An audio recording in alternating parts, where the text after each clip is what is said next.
Hey everyone, welcome back to American Snippets. Thank you so much for tuning in to today's show. Going to shake it up a little bit, do something a little bit different. This is something we've been working on for a little bit, and we want to share with you the story of Christopher Gardner and his American dream and how he lived the American dream. But first, I want to ask you two questions. How many times have you heard someone tell the story of their family coming to America with nothing in their pocket only to now lead a successful company? Or what about all the stories of people that were born into extreme poverty, who found the courage and motivation to rise above their circumstances? There are millions of stories like these, right? In fact, many CEOs and some of the most successful people you know all have similar stories. Stories about, flunking out of college or not even graduating high school and going on to be uber successful, right? We've heard these stories before. And the one thing in common with each one of these stories is that they all represent the American dream. We've all heard that term tossed around before, but how many of us truly understand what it means? So what is the American dream? Well, during the birth of America, our founding fathers, they wanted to design a system in which a citizen could succeed on their own merits. They wanted a system that rewarded hard work and perseverance. Quite frankly, that's why America has always been the beacon of light to the rest of the world. It's because of our system. It's because of this system and our country's belief in the equality of opportunity and our freedoms. It's this equality that gives people a chance at upward mobility. But this is also something a lot of people struggle with and don't fully understand in terms of the American dream. You see, the American dream doesn't guarantee an equal outcome for everyone. It just doesn't. It doesn't provide a guarantee that you can drive a Lamborghini or a Ferrari or live in a beachside house or mansion or make $500,000 a year by working at home or starting your own business or being an entrepreneur. It does, however, guarantee that you have a chance to do those things, that you have the opportunity to do those things, that you have the freedom to pursue those things. You can make the sacrifice. You can put in the work.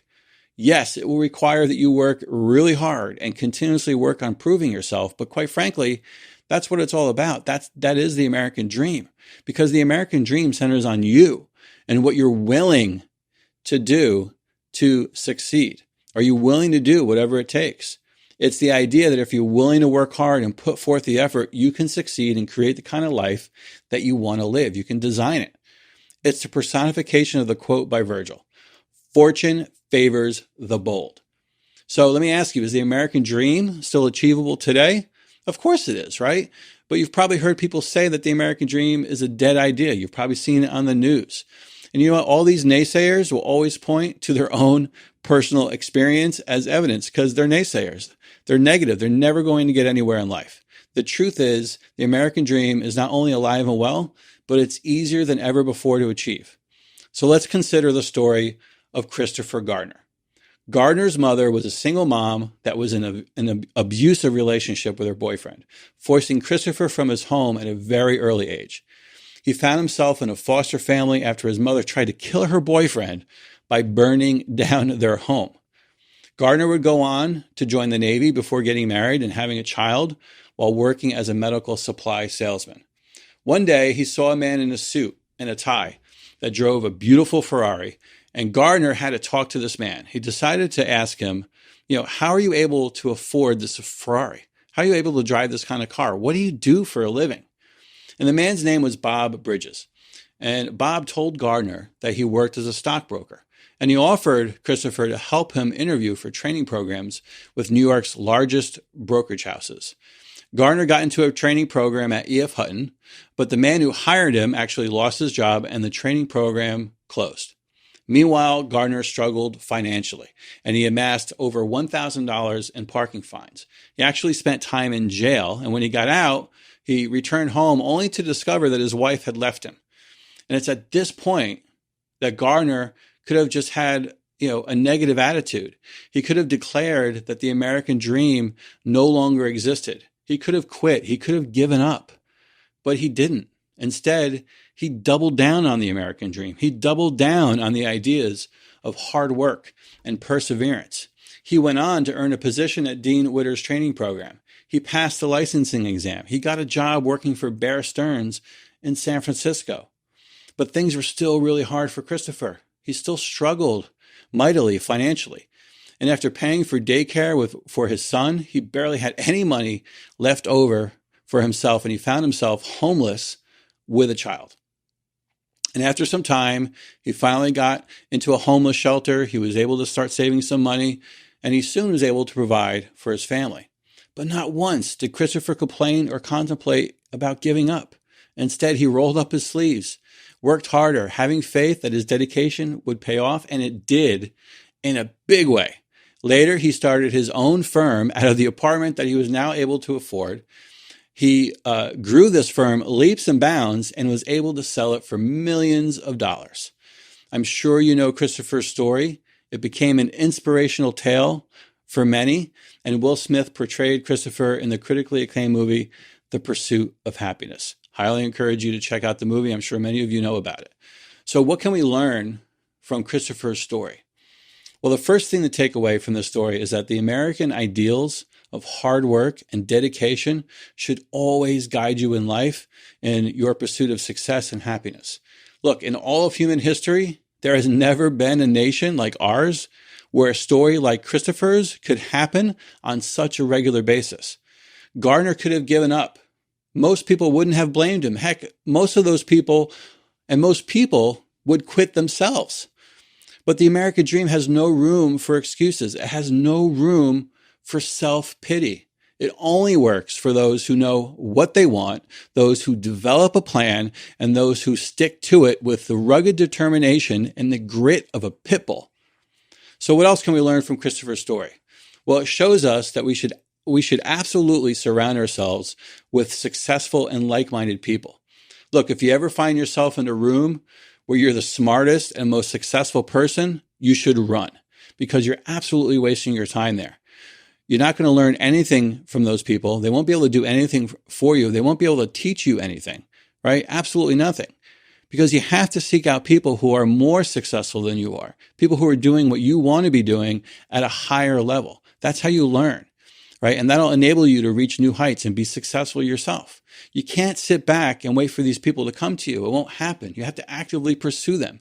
You have to find a mentor, a coach, join a mastermind, connect with these people, ask them questions, listen, and learn. Look, when Christopher saw Bob Bridges, he could have bemoaned someone else's success. He could have told himself that it wasn't fair, right? That he was struggling while Bob was in this beautiful Ferrari, living a dream life, living in a lavish penthouse. Right? Success is more than what's in your bank account. It's a mindset, and it's a mentality that everyone can learn. That's why Christopher decided to emulate the behaviors that allowed Bob to enjoy, the finer things that he enjoyed in life. Instead of feeling envy, he respected the work that Bob had put into his success. And in return, Bob respected that Christopher was willing to put in the work necessary to improve his life. You see, successful people are not the enemy. They're the ones that know how to achieve the American dream, right? Success leaves clues. They did it. They laid out the path for you to follow. So follow it. Look, it takes strength and dedication to reach out to a mentor or someone you respect and admire, right? But if you did what Christopher did and you get out of your own way and out of your comfort zone, you can connect with these people and ultimately you can learn from them. Finally, Christopher teaches us that you have to take chances if you want to succeed. If you're afraid of failure, you'll never reach your full potential. Christopher could have gotten his apartment in San Francisco like he did. He could have continued to work for Bear Stearns. He could have rested on his laurels and just lived a cozy, comfortable life. But instead, he took a chance without fear because he started his own firm. And he ended up selling it for millions of dollars. And now he's enjoying all the fruits of his struggle and his labor. So what's stopping you from doing the same? Stop playing it safe. Stop making excuses as to why you can't do something.